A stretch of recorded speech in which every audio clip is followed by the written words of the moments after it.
Welcome to the OpenUSD Insiders live stream, everybody. So happy to have you.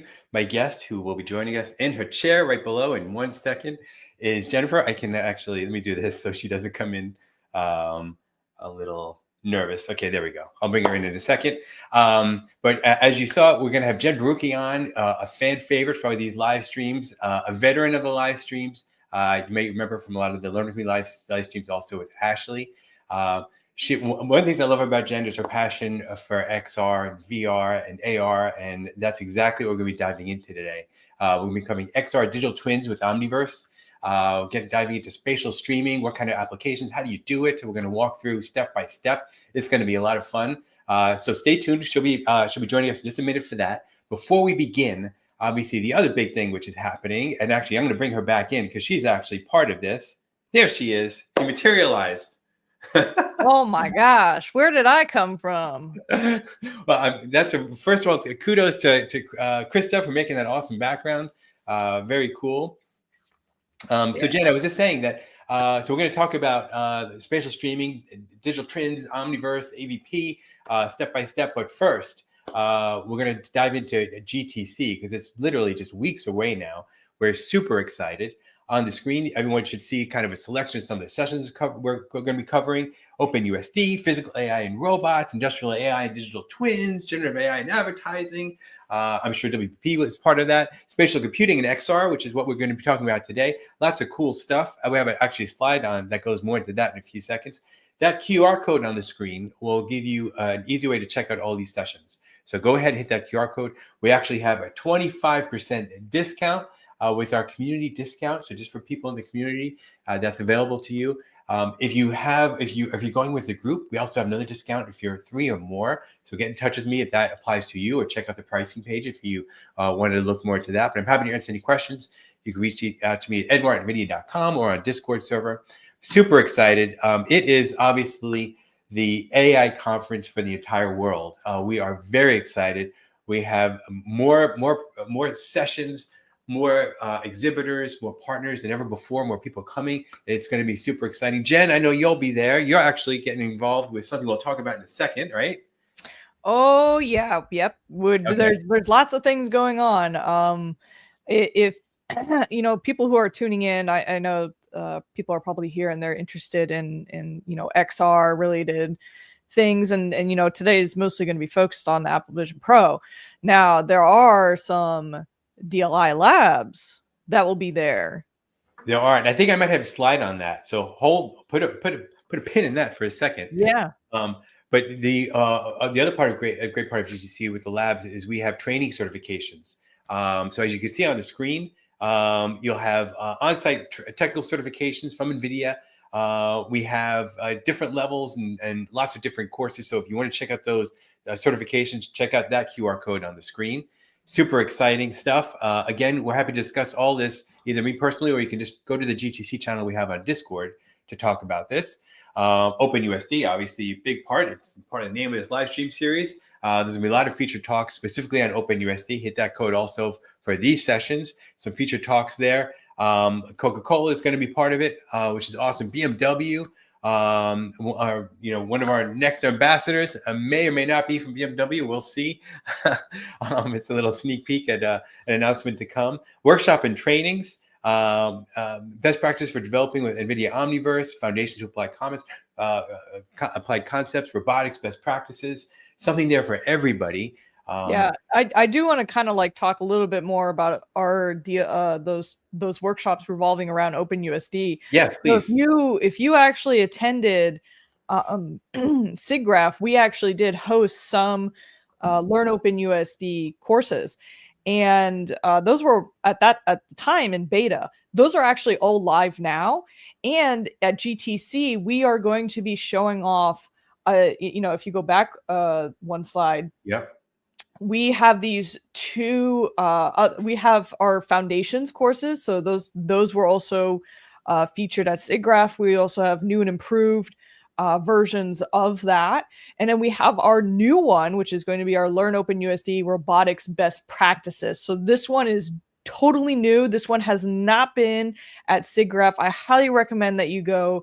It's made by amazing people. Unfortunately, I did not have too much involvement in this one, but I know all the team, and especially if people are huge fans of Maddie, Oh, be a big fan of this course. So highly recommend. Please come if you want to learn more about OpenUSD. I truly 100% recommend these.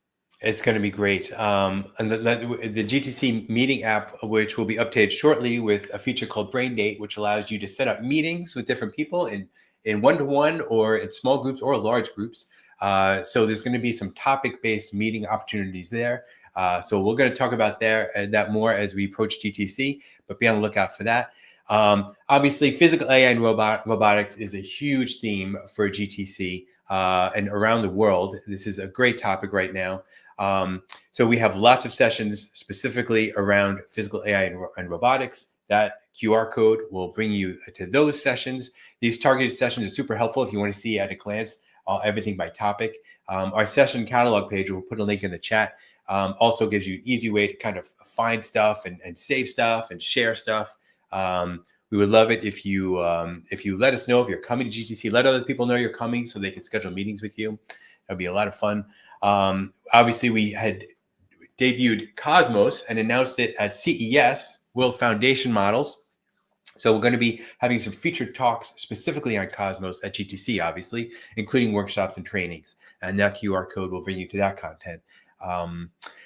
And as for the topic of this show, spatial computing and XR is also and look at that, who's on the screen. That is, I see that picture. That is Aaron with Matt Schwartz from NJIT. I recognize those faces.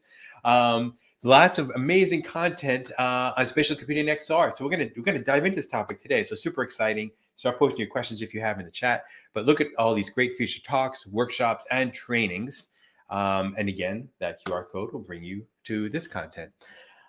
Very exciting. And then additional OpenUSD trainings that are there. Specifically, we have Apple Vision Pro content here. Again, Cosmos. So these are, that QR code will bring you to this list of OpenUSD trainings, including the ones that Jen just mentioned a minute ago for best practices and applied concepts. So they have all in that one nice little bunch. Developer labs for physical AI and robotics. So Jen, this is what you're directly involved with the GTC, right?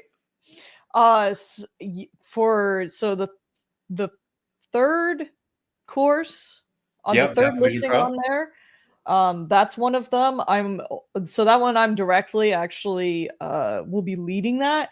The Amazing. One below that for the imitation learning techniques, that's actually going to be done by one of my other coworkers, but I will be still around in the lab as a TA mostly. But both are going to be super fun, super cool courses, especially the imitation learning techniques one.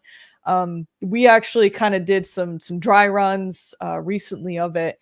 And so far, I think that's probably going to be like the most exciting one that I'm excited for, especially, being able to communicate back and forth between an Apple Vision Pro and through Isaac Sim. So that one's going to be really exciting. And I think some people are probably thinking, oh, you're putting Apple Vision Pro there. And it's like, yes, there will be Apple Vision Pro headsets there. First come, first serve. So if you want to control a robot with an Apple Vision Pro headset, you better be there. That is awesome.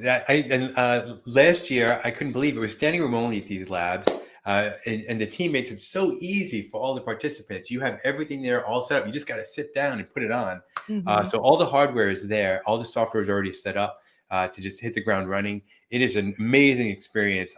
Everyone left those labs saying how much fun and how much they learned at those. So really, really fantastic experience. Again, this is coming up just weeks away. We're just a little bit about a month away now.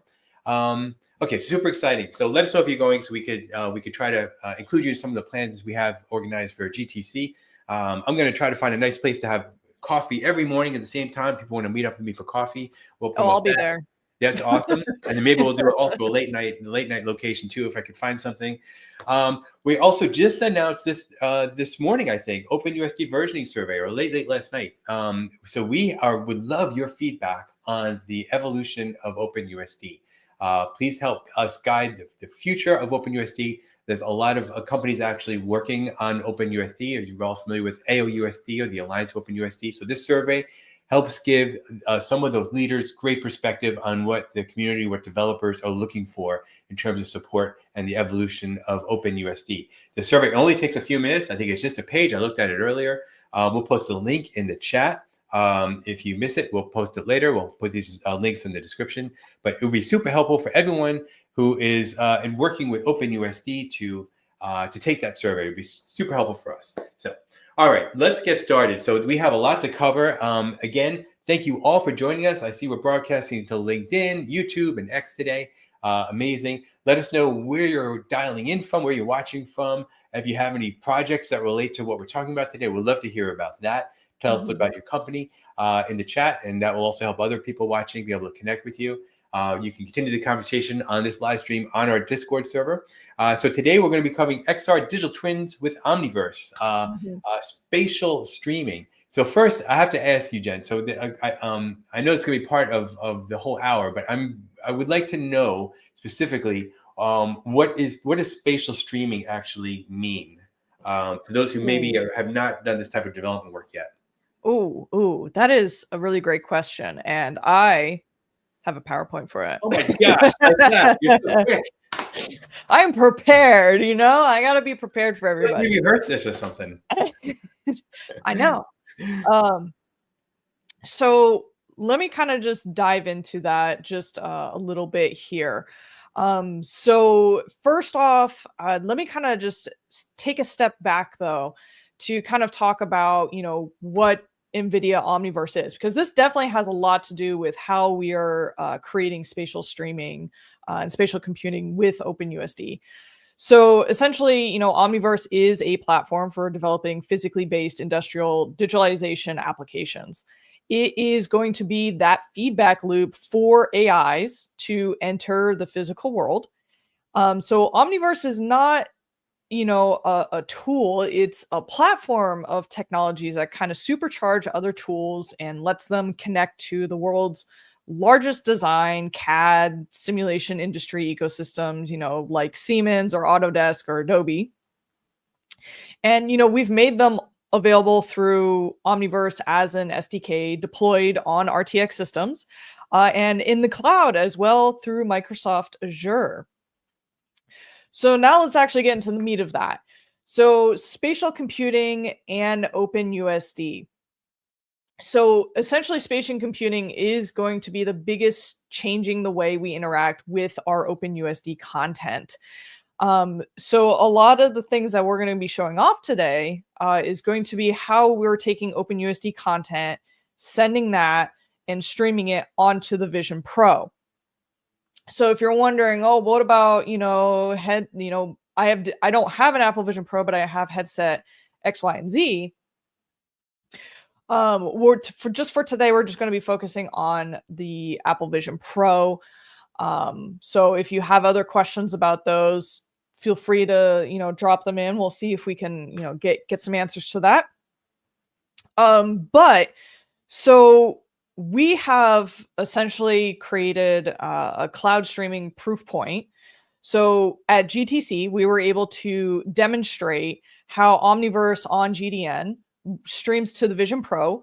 And we've done a lot with our partner Katana to essentially show a car configurator. So some of you who have seen GTC last year might have seen, that exact same image on the left side of the screen. And this essentially is solving a lot of key challenges for our spatial workflow customers as well.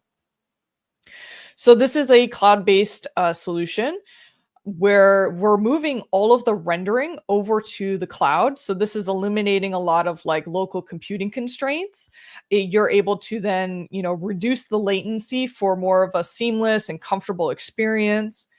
And it enables more of that scalable spatial computing workflows. So such as larger factory type settings instead of maybe a lug nugget. You're able to then, actually visualize your factory within an AVP seamlessly. There's no lag whatsoever. So in terms of availability, so this was again showcased at GTC last year with early access.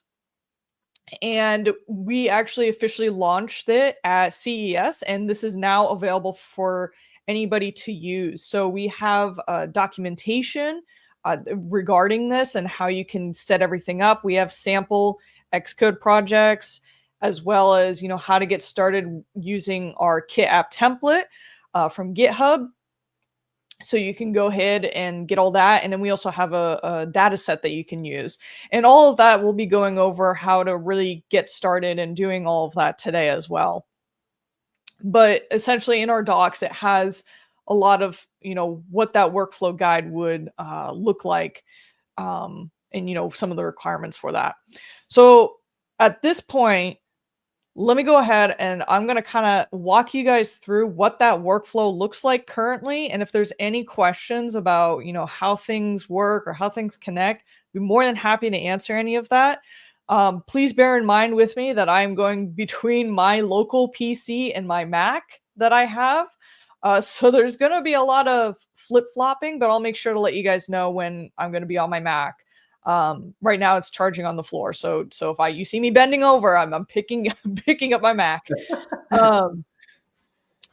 But I guess without kind of a further ado, so for those who are not familiar with the docs or haven't seen it yet, so we do have a whole doc relating on how to get started, what to use, tells you how you would be setting up your server, your client, and it also goes through some of the UI features, which I'll go into, but not like super deep. So if you're looking for more of a deeper explanation on some of this stuff, highly recommend you either come to the docs. There's also a technical blog that we've written on this as well. So, that's kind of what we're going to be kind of going through right now. So I just want to make sure. So we're first going to be starting to set up the server. So this is going to be creating our Kit application. So first of all, I want to make sure that this is nice and big for everybody to see. I mean, is this good? Do we need it to be? I think it looks good, but let us know in the chat if you're having a hard time seeing the text here. Yeah, I hope not. I hope this is good. I think it's good. Looks good to me. Cool. Perfect. So, first off, we're going to be kind of going through and getting that server. So what do we have to do first? Well, we're going to start by cloning our Kit repository. So this can be found on GitHub. And again, all the instructions that I'm showing you today are presented in our docs that I was just showing. So the first thing I'm going to do is I'm going to go ahead, I'm going to actually clone our Kit app template. And in the process of doing so, it's going to kind of pull some of that stuff in. Followed through that, we're going to go ahead. I'm going to change my directory into that Kit app template.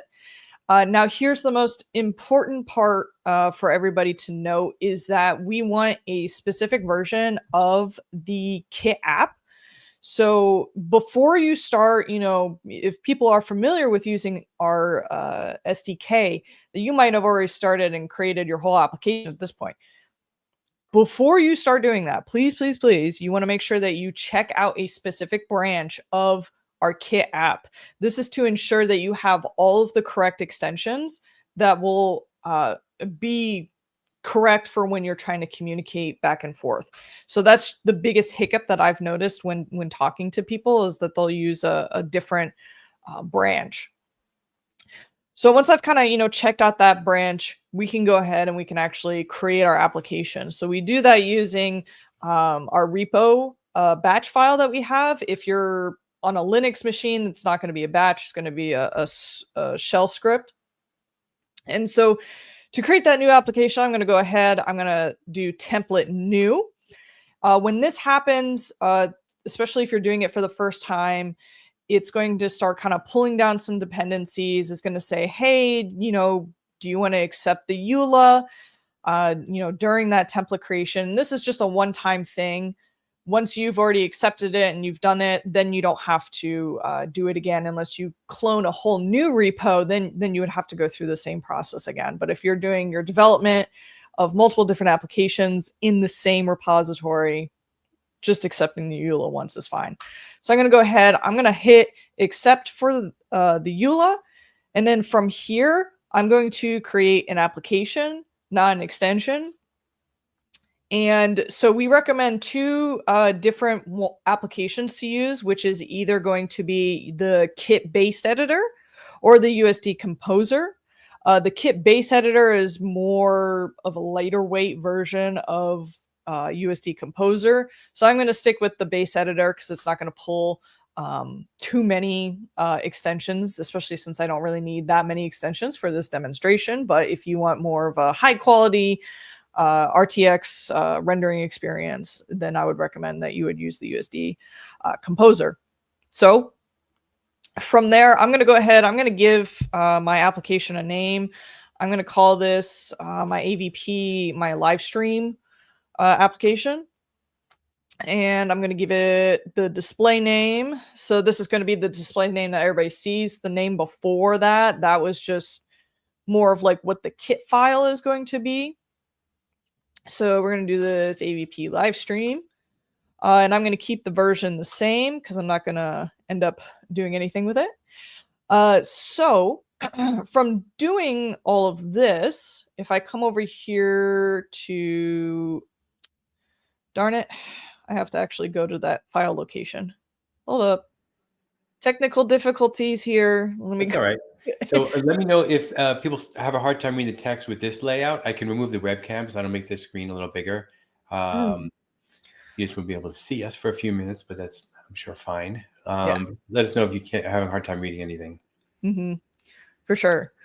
Okay, so now that I'm finally opened in the folder within Visual Studio Code, so what we just did through that terminal process, so if we come over to the source location, we'll notice that the kit file that I just did was created. So as we can see, we have this avp.livestream.kit file. And from here, it kind of creates like this generic base editor that we can use.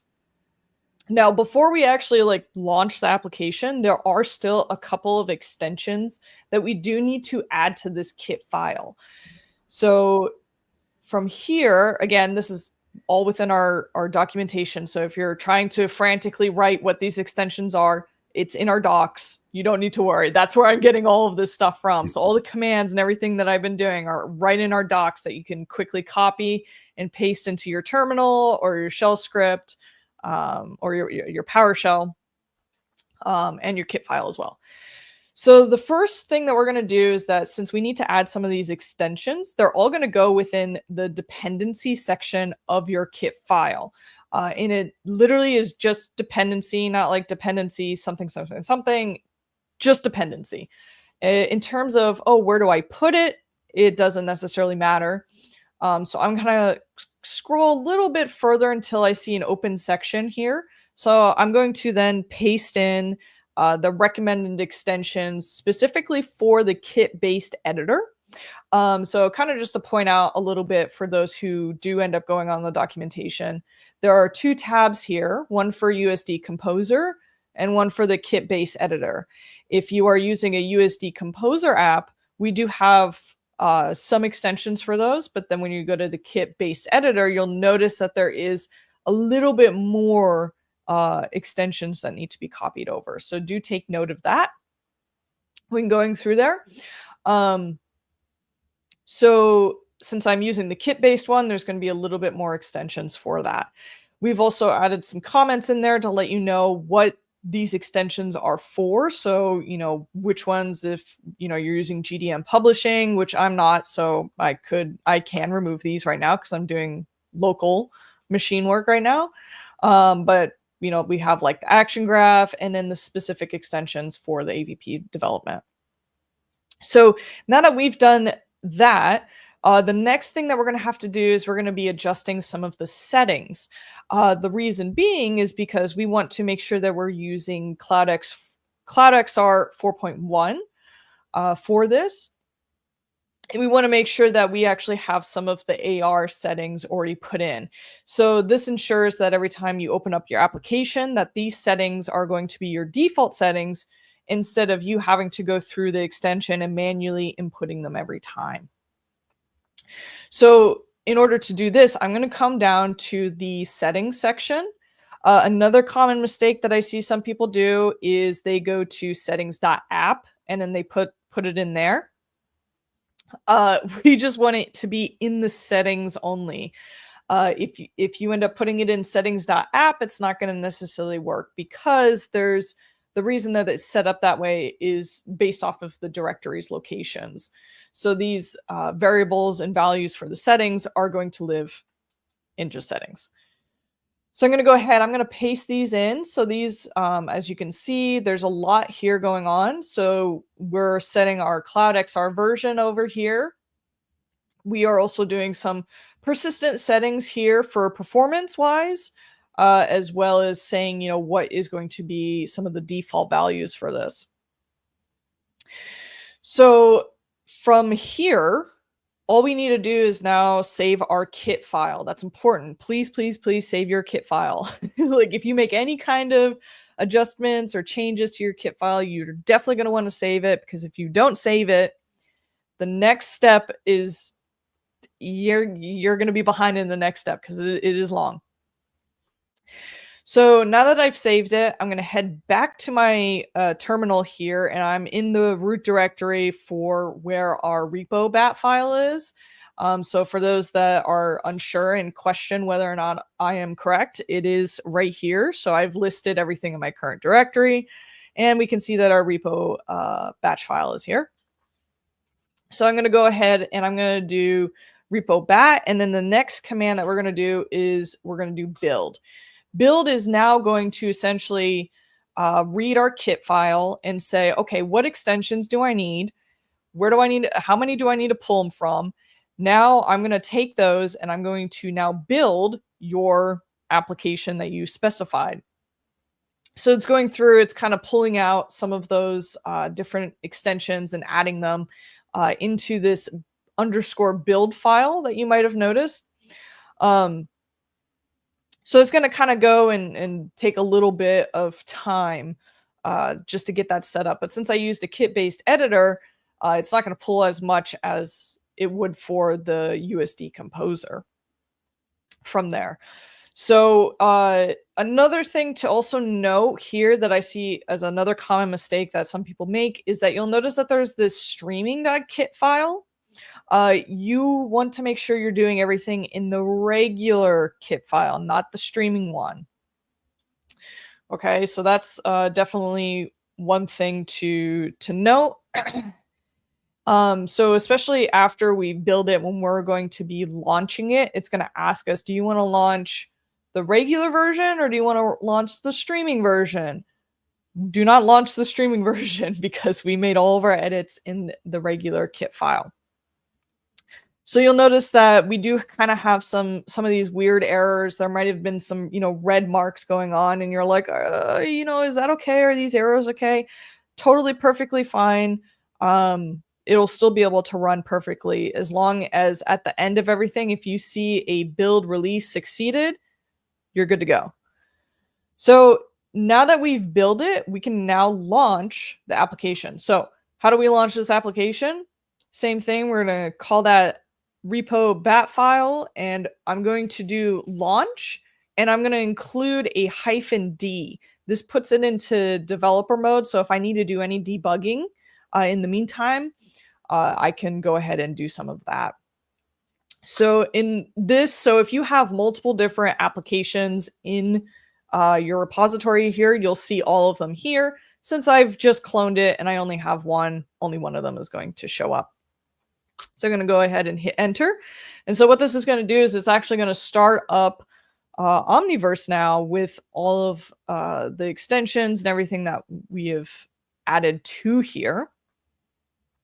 So for, while that's loading, for those that are kind of going through the workflow for this, it's, it might not be super apparent to anybody, but we do have a USD data set that works with our Xcode project that is available on GitHub. So It's a little bit small here, but this is where the data set lives.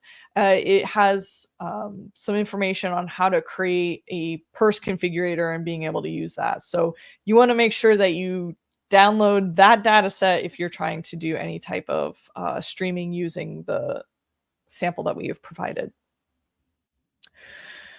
Since I've already pre-downloaded it, though, we don't need to wait for me to download that.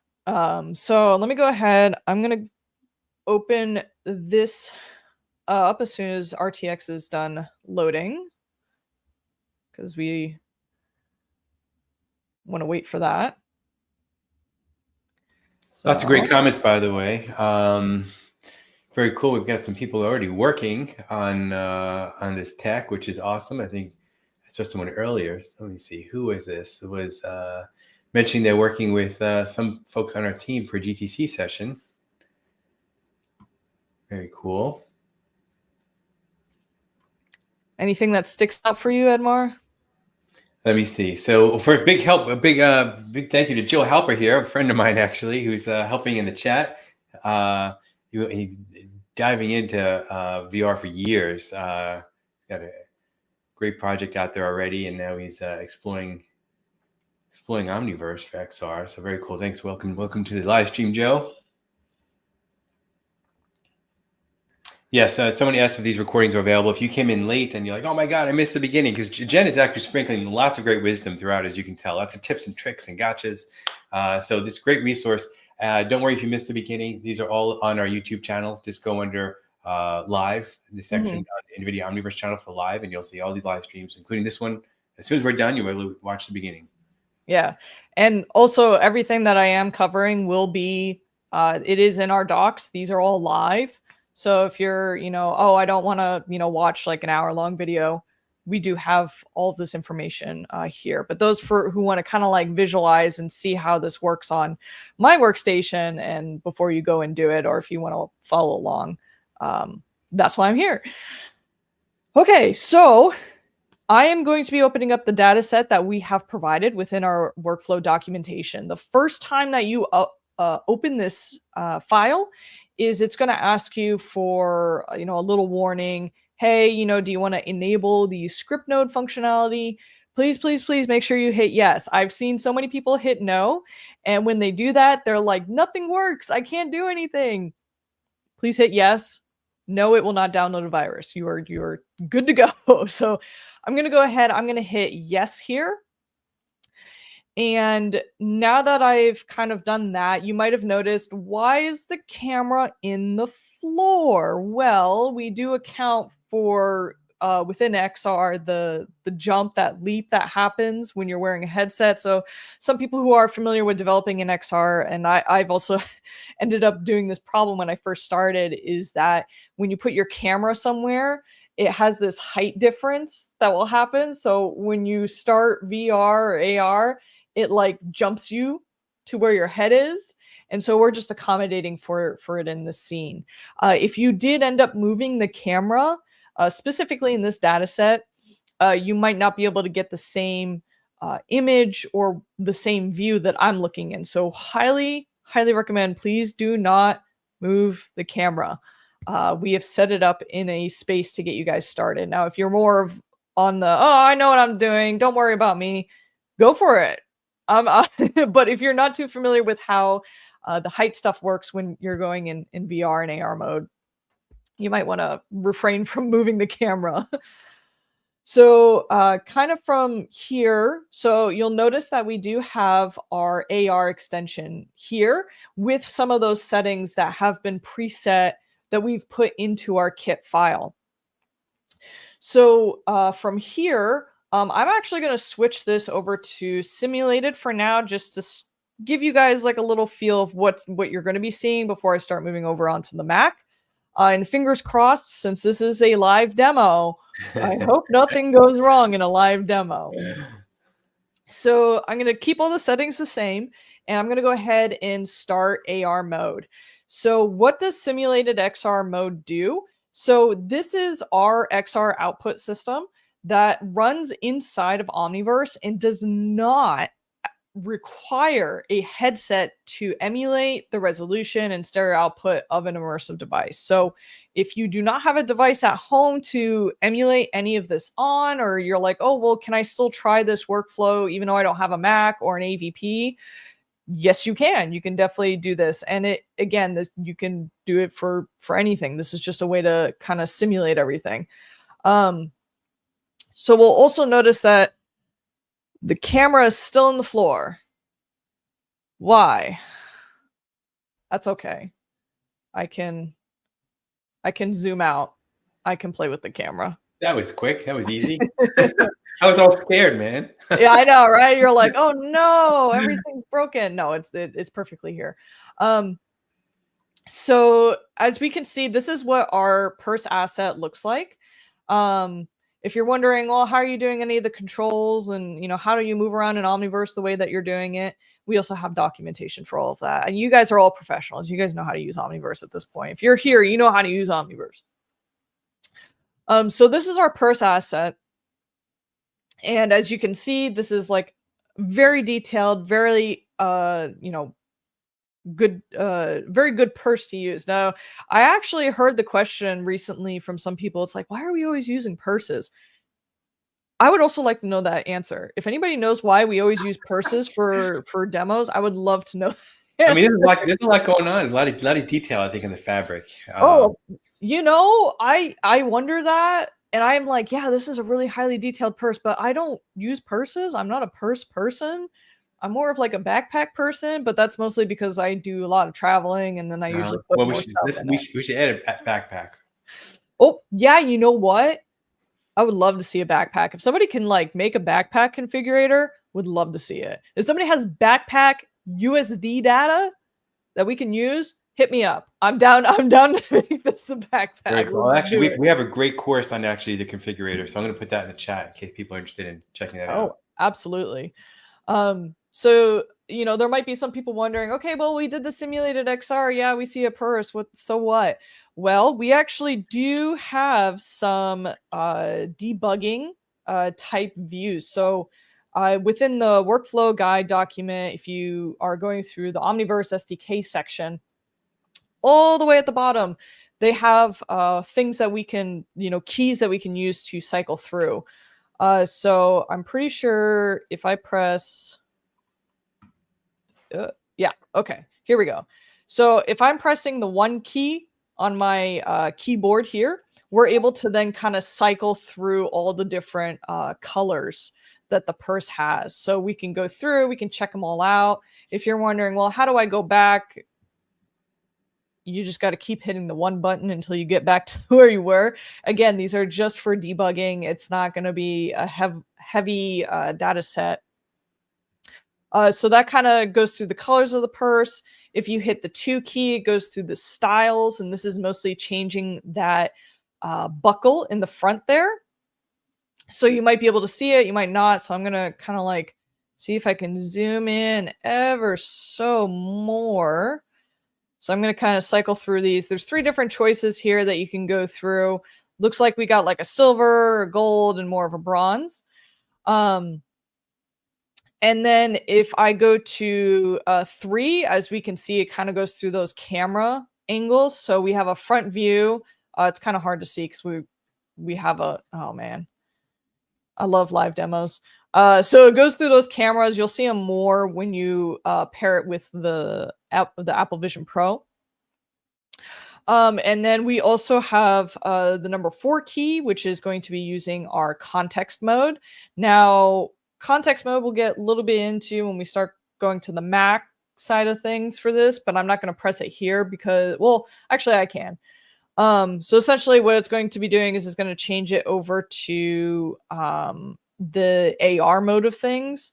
So when you're doing it with the AVP, there's going to be a portal mode, which is what we were looking at. And then there's the volume mode, which is going to be just the purse.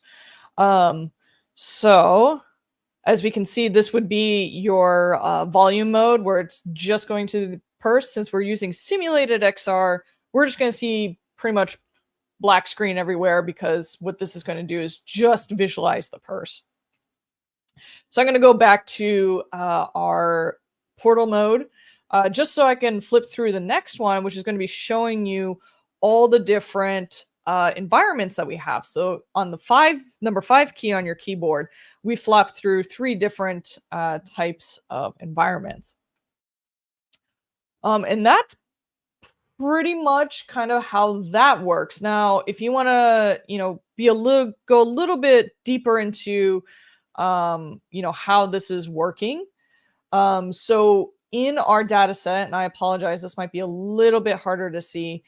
We have a graph section here, and this is where all of the underlying mechanics are being done. So as I was pressing those buttons on my keyboard, all that functionality is built within these graphs. So highly recommend if you're, interested to see how some of this stuff works.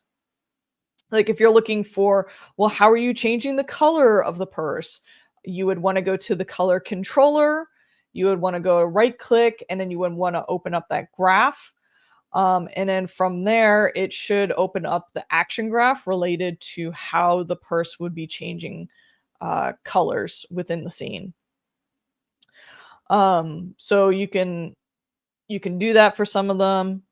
And then for each graph that you open up, we also have included, how it's essentially working if you're not too familiar with action graph or how the nodes work. So there is some notes and documentation on how that all plays out.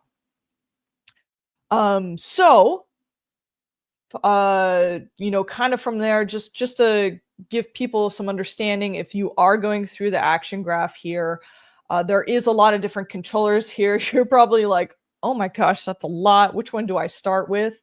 Some of the ones that you probably are going to be the most interested in will probably be somewhere in the acknowledgement controller. So this acknowledgement controller, this is the graph that handles the communication that kind of goes back and forth between the client and the server to let the server know, hey, yes, this transaction has occurred. If you're more interested in, well, I would like to add more debugging type stuff, we have our debugging keyboard inputs. And then the other controllers you'll notice are more related to what those keys are. So if you're wondering, well, how did you do the style type? Well, you're going to find that in the style controller. I've also had some people come up with the question of why did you split them up in different graphs? We did that to be a little bit more easy reading. I know that some people are like, oh, well, I've worked in blueprints with Unreal Engine, so I'm okay with seeing, spaghetti and everything everywhere. That's totally fine. This is more so for people who are not familiar with action graph, and we don't want to like bombard people with all these different graphs everywhere. So if you're wondering, can I have this all in one action graph? Absolutely. But for the way that we're presenting it to people, we wanted to make it a little bit more clear that way. That's good to know. And very thoughtful, I should add. Yeah. Of course. So I'm going to go ahead. I'm going to reopen this scene just to get everything ready. I'm going to switch from the simulated XR over to the cloud XR. And then from here, I'm going to go ahead and I'm going to start AR mode just to get everything ready on this side of things. So I'm going to go ahead. I'm going to actually remove this. I'm going to do that weird thing where I'm going to pick up my MacBook that's on here. And I do have a Mac. Oh, it doesn't want to show it on the screen, but that's okay. This is a Mac computer. I promise you. I saw the edge. Edmar can vouch for me. It's real. It exists. It's here. I just have to enable the share screening on this again because it fell asleep. So I have to just. It's okay. While you're doing that, we did get a couple questions regarding does this also support Quest or is it only AVP?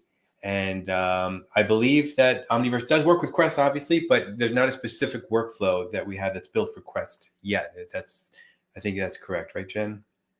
That is correct. The workflow that we are showing right now is going to be with the AVP. You can. We are experimenting with other things in the future, so you can always keep an open eye, keep an open ear, open eye. I don't know. I forget the Yeah. saying. I'm really bad with sayings. Well, I think both of those work, but that's a good point though, actually. So where do people want to find out about the latest? There's a couple of great spots. We announce things regularly on the Omniverse Discord server, so join our Discord server.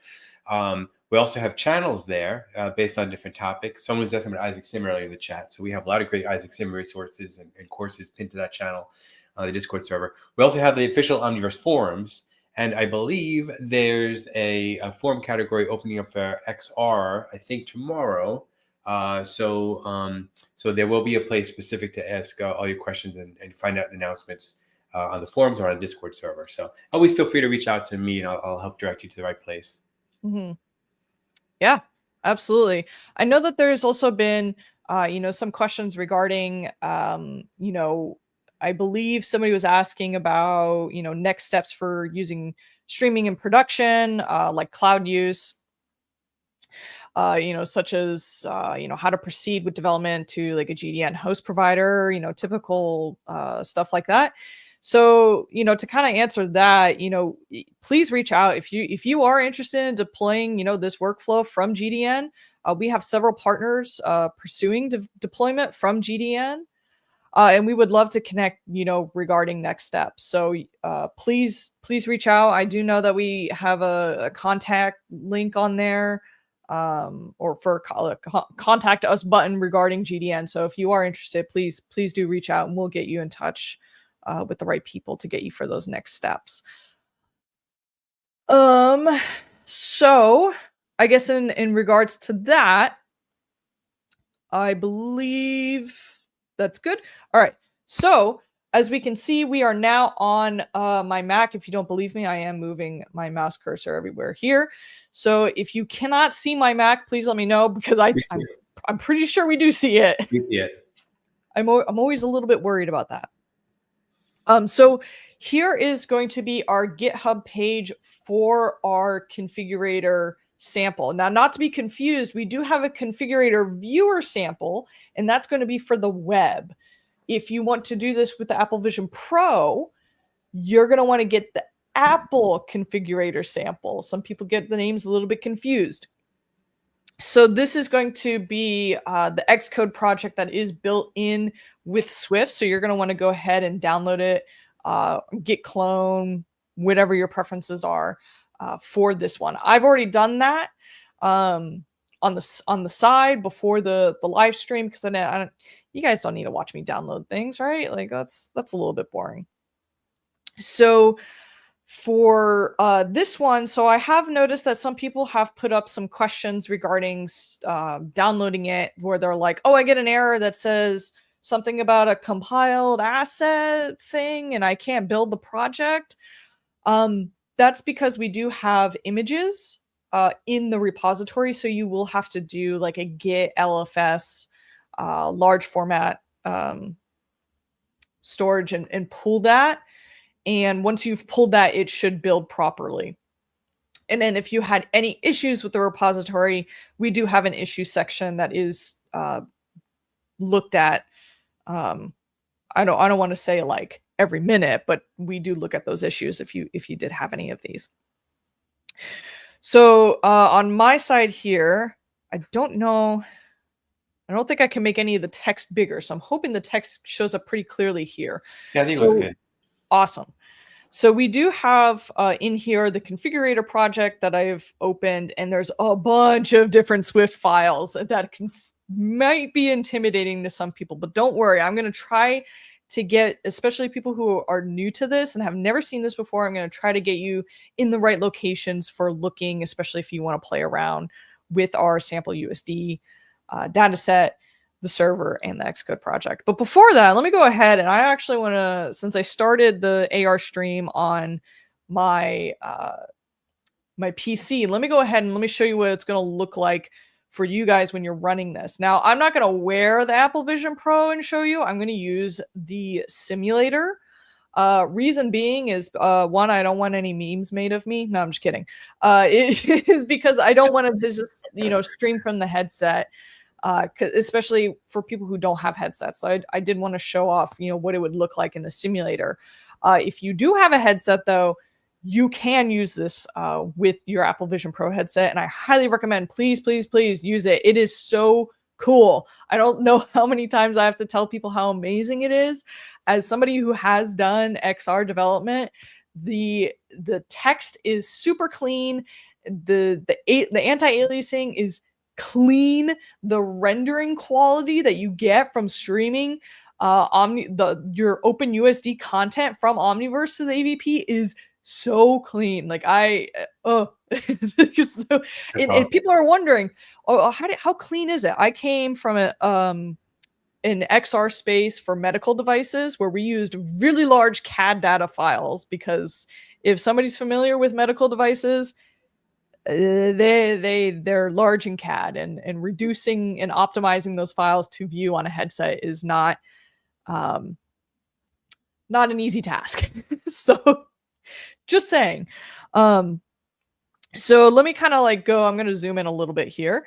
So when you're first in and you're running this project here, we kind of have a couple different things. I'm going to be using the IP address for this. If you were to do, streaming, obviously it would probably go under a different zone here, but since I'm doing more of a local host, I'm doing it through an IP. I've already added my IP address here. And before I hit connect, I just want everybody to note that my server, my local server on my machine, and my MacBook are on the same network. So if you're doing any type of development or any kind of testing, make sure they are on the same network if you are doing a local host, okay? Unless you're able to, push and do ports and other networking stuff, then you know what I'm talking about. But if you're doing this for the first time, make sure that they are on the same network. So I'm going to go ahead, I'm going to hit connect here. And once we have connected, you'll notice that we have another screen pop up. And this is all of the UI related to transforming and manipulating our USD data. So all the things that will be changing are actually a lot of variants that were created. They're variant sets created within the USD scene. So I'm going to kind of just briefly go over a little bit of some of these. We can see that there's, colors. Again, this is going to be changing a lot of the purse colors within here. So what we're doing from the client is we're sending messages over to the server to change the variant. And we're saying what variant we want to change it to. And then the server goes ahead and says, all right, let's compute this variant. So all that functionality for changing the variant is going to be done on the server side, and we're only sending messages from the client end here. So a couple other things that I didn't really show off. We can change the visibility here. We can also rotate the purse. It's a very smooth movement for rotating it. It has that kind of like lerping and interpolation going on. You'll notice that there's this place functionality. You can only place it when you're in the AVP and when you're in volume mode. Since we're in the simulator, we can't necessarily do that. We also have an environment mode. So as I was changing the environment, you can go here and change it. We also have a little light thing, so we can change the lighting for this. And then between those different camera modes that I was talking about, right now we're looking at the front. Now we're looking at the front quarter, so we have ways to change that as well. Now, for those who are interested in development, we do have this HUD view here. So if you're looking for performance, or you're checking to see, okay, I'm inputting my CAD data, but it's not as clean, or the performance isn't as good, we do provide that HUD so you can take a little bit time to look into this. And you can see different types of information regarding that. If you wanted to disconnect from the session, you would just come down to that 3 dots. It will bring you back to that config screen when you select it, and you can always disconnect from there. But before that, I kind of want to talk about what that volume mode would look like here. So as you can see, we have our, So we have our volume mode. So if you were wearing your AVP, you're able to place this into... you're able to place this anywhere in your scene here. There's also working gestures. So if you're wondering, well, can I use any of the gestures that I have for AVP? Absolutely. You can scale the purse. You can rotate it. Rotating for me is a little bit difficult on the trackpad here, but it does do that rotation when you pinch and you just slide, or if you did the double pinch and you can scale the purse that way. So there's different things to do for that. So that's how you kind of just get started and connected. Now, for developers who are kind of interested, what are some of the key things that I should be looking out for in this sample? Well, the first thing that I'm probably going to say that you would definitely want to go into is going to be our client events.swift.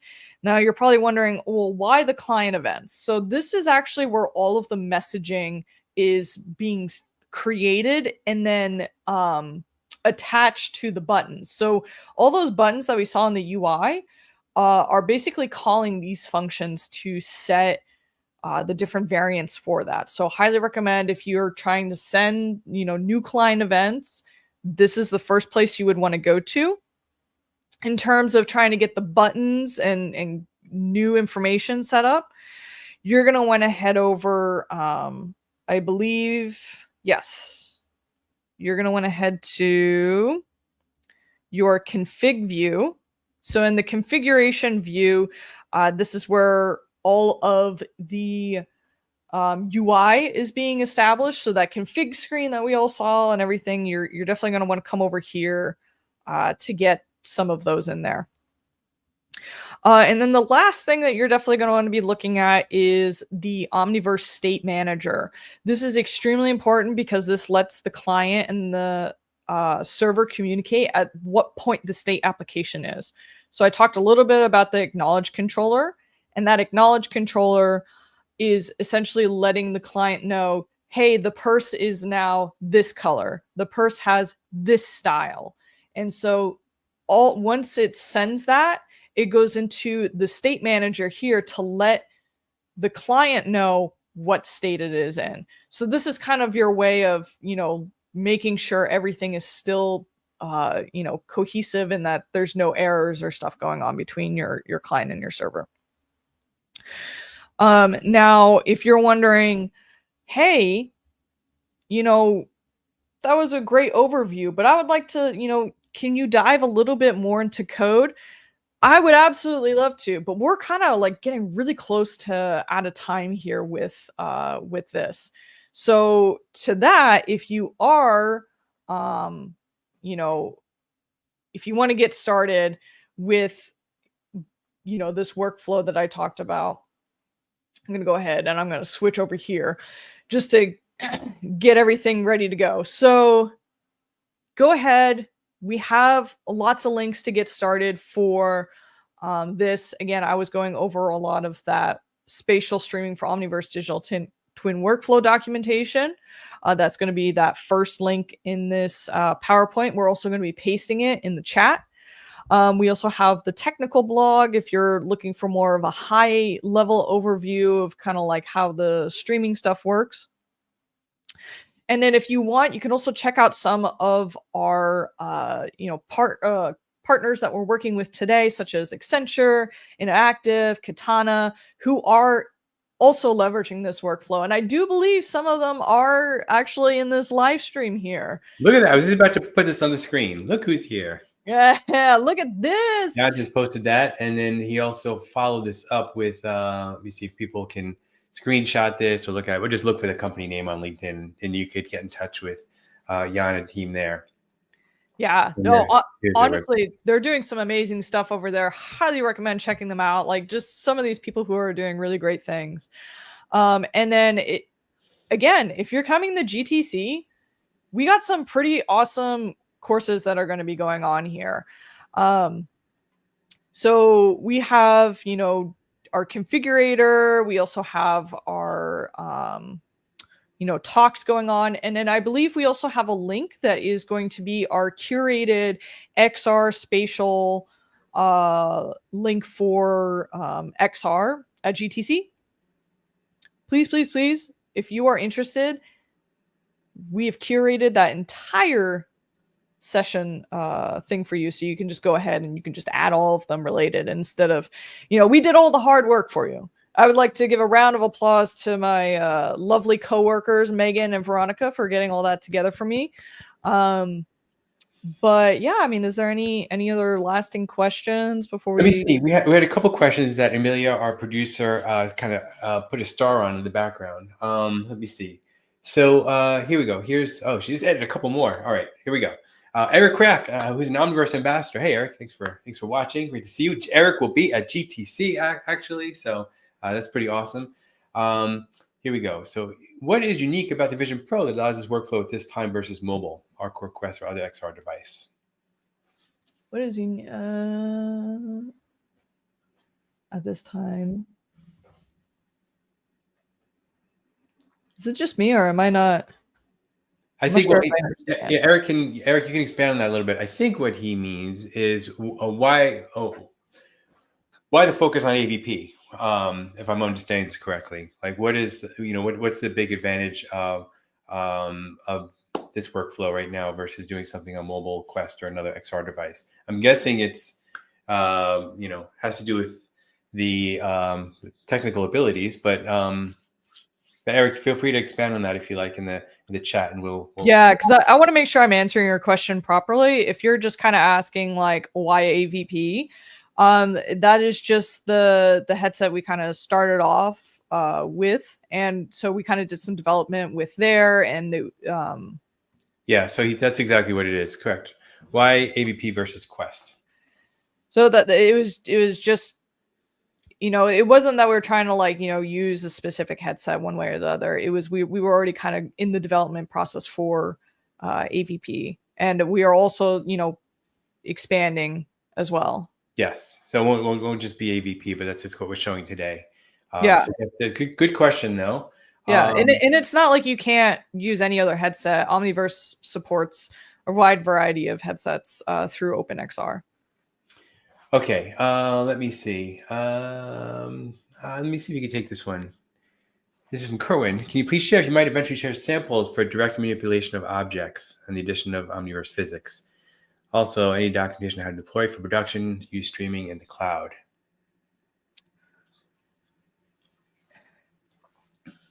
So is that in relation to in XR, or is that just in general? Because if you're talking about relation to XR, we do have those gestures manipulation within Xcode for that. But if you're talking about more of like visualizing physics and stuff, I don't believe we have any samples that necessarily use any of that. But it's not to say that you can't do it today with what we already have available. Okay, cool. Yeah. All right. Let me see. Here's a question from a physician, it looks like. I'm currently developing a medical XR and wondering how improving my digital twin, especially in terms of combining computational codes using OpenUSD and visualizing the outcomes. Improve my digital twin. So I'm not sure where the question is here, unless he's just sharing the work. Unless Jen, you're seeing a question in that. Was there a follow-up? No. Okay. I'm wondering how improving. Whoa. I mean that okay. So that's kind of an open-ended one there. Because there's a lot of different types of things that people are using XR and medical as well. If we're just talking about visualization in general, this workflow would be great, especially when visualizing different tools or, going through the process of planning out what those tools are going to look like. So they're able to actually take that CAD data for their medical devices, and then they're able to then visualize them using this workflow process. So again, you don't have to use the purse data to do any of this visualization. It's just that all of the client events within the project will only work with the purse. So if you wanted to just try out your own USD data set, you definitely can. You can put it up there. You can still download the Xcode project, and then you can then visualize it on the AVP. It's just that some of the functionality or like changing colors and all that, none of that will end up working. So most of the UI has only been developed with the purse. And actually, Zia from the community told me a few minutes ago that he thinks the purse originated from our good friend Ashley Goldstein, who maybe created that asset way back when for demonstration purposes. So that might be the origin story for the purse. Great question, though, Doctor. Thank you for asking. Let me see. Here's one that just popped in. There's a way workflow to directly display the USD produced by Omniverse directly on the AVP. So the USD is rendered by AVP instead of letting it rendered by cloud. Instead of, so I mean, if you wanted, Apple Vision Pro does support OpenUSD, so they use USDZ files for the file format. So you can go ahead and you can just run it. I mean, if you didn't want the RTX rendering that comes with Omniverse, and you didn't want to offload that rendering process, you can still render it on the AVP. The best part about this specific workflow, though, is that if you have really large scalable content that you still want to see in high fidelity, you're able to offload that rendering, so it's not being done on the AVP, but you can still stream it to the AVP at such high fidelity for large scalable assets. There you go. That's a great question and answer. Okay, let me see. Here's this big thank you. I'll put that on screen to thank Jen for your great time on putting together this content. For those of you who missed the beginning, again, these exist on our YouTube channel, so you can go ahead and watch it. We are very excited for GTC, as you can tell, including for the sessions that Jen has up on the screen. We hope that you, as many of you out there, can make it to GTC. There's no replacement for being able to be there in person, to be able to go to the sessions, check out the labs, network. It's just an amazing experience. It is the Global AI Conference. I hope to see many of you there. Let me know if you're coming so we can include you in some special events. But don't worry, I know it's far away to travel for some people out there. So definitely register so you can attend the virtual activities that we have planned for GTC, starting with the great keynote by Jensen, which will kick things off. So super exciting. We have the keynote actually on our Discord where we put other events. So feel free, or go to our ad event calendar. I think it's there as well. We'll put the ad event calendar in the chat. Thank you to Amelia and for Megan and Veronica for helping with this. Obviously Krista, who helped with that awesome background, among other things. Jen, thank you so much for doing this. Is there any closing final words? Yeah, just a few. Again, if you want to see this specific configurator workflow, please, this is going to be at GTC as one of our labs. If you want to do a little bit more in terms of like virtual factory, we have a virtual factory one as well. That's going to be focusing a little bit more on the server side end using Python, if you're more interested in using Python and how that works instead of Action Graph. But if you did want to see more of the configurator one, again, that's going to be more of the client end coding and stuff that, we didn't dive too deeply into here. We're going to have that session at GTC. They are first come, first serve.